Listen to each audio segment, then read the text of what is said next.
qu'on appelle le juice dans le jeu, c'est avoir beaucoup de réponses du jeu pour un input minimum du joueur en fait. Le joueur va juste appuyer sur A et il va se passer plein de trucs. Dans Candy Crush, qui est un exemple parfait de juiciness dans le jeu, tu slides ton bonbon, il y a une colonne, ça explose dans tous les sens, il y a plein de couleurs et le joueur a l'impression d'avoir fait un truc de ouf alors qu'il a juste fait ça avec son pouce et c'est ce qui crée de la satisfaction chez le joueur.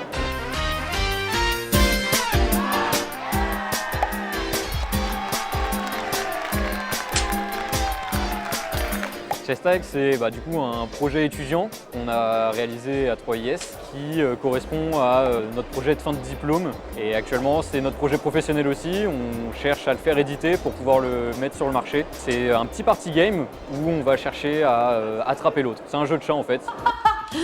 Ah non, mais non, c'est pas possible. 3 secondes, c'est... le style On a fait en sorte qu'il y ait toujours de la tension entre les deux joueurs. C'est ce qu'on appelle dans le jeu vidéo en fait nos design pillars, c'est les piliers du design. Et c'est quelque chose qu'on a toujours essayé de maintenir tout au long du jeu. Donc cette tension, à chaque fois qu'on avait une idée dans le gameplay, on se disait est-ce que ça sert ce design pillar ou pas?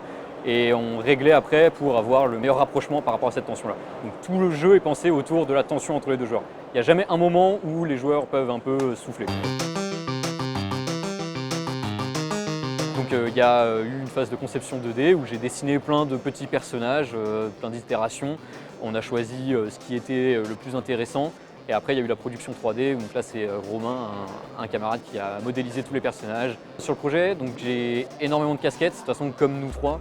La partie globale, c'est le game art, donc tout ce qui touche au visuel, tout ce qui est la direction artistique, le texturing, les concepts en amont, parce que c'est un jeu qui est 3D, donc il faut avoir une conceptualisation 2D avant la production 3D.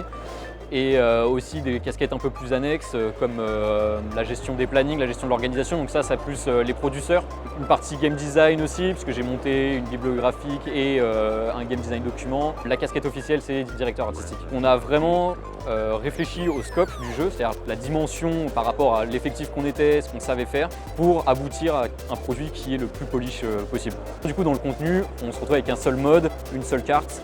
Mais si on arrive à développer la suite, il y aura plein d'autres choses parce qu'on aura du temps et de l'argent.